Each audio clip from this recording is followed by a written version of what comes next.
So I often get asked with light language, is it directly translatable into English? And people will say to me, I don't understand it.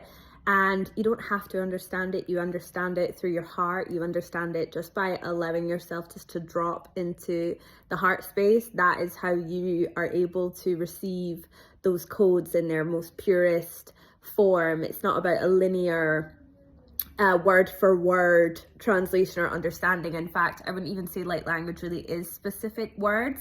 Sometimes though it is. So for example, one time I was channeling in light language and this song came through and it started with the word Seren Go with go spelled Goch. And I got the sort of impulse to look it up, and it actually means red star in Welsh. And it turned into, I ended up writing all these English lyrics to it, and maybe I will share it one day. But so you do get things like that, and I've had a lot of Aramaic words come through, a lot of Arabic words come through as well. So it does happen.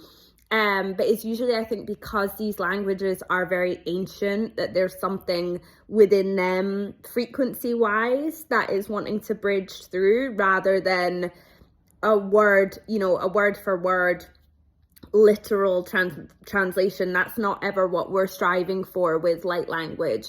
We're only ever intending to receive the codes, to receive the medicine, and to invite it into the heart space. And it's funny, even with light language, you can,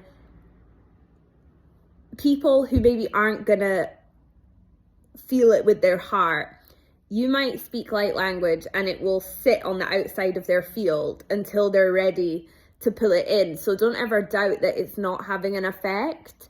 Because that could be the same for you. You might not be ready for certain codes to penetrate your field, but they'll be sitting somewhere in your field ready to drop in when the time is right, when that space has been created. And it really is such a powerful form of medicine. We're really moving into this time where we're beginning to understand more, even in the mainstream scientific level of things, the real impact of sound. And that's what so many ancient civilizations were built around, was this idea of sound and frequency, and how it impacts the body, and how it impacts the energy of the earth and of everything that she births. So when we pull back to that level of understanding, then it's really easy to see how light language would be so powerful. And even though I know it can be seen as something which isn't very much fully understood yet, I only feel that it's something that is going to grow so much more in future.